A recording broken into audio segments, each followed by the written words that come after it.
తెనుగోళ్ళు ఇచ్చిన శిల్పక పండ్లు తేనె మామిడి పండ్లు తీయంగా తిందామె తీరొక్క పండ్లు చిలక నేరేడు పండ్లు కాపంలో ఇచ్చిన మక్క కంకులు అవి పాల కంకులు కాల్చుకొని తిందాము కందికాయలు పచ్చి పల్లికాయలు గుజారి గుజారి మామిళ్ళ కిందో నల్ల మామిళ్ళ కింద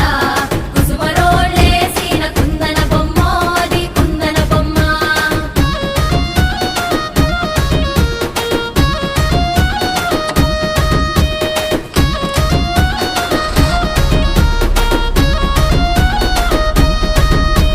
బెస్తోలు పెట్టిన పచ్చి చేపలు అవి వట్టి చేపలు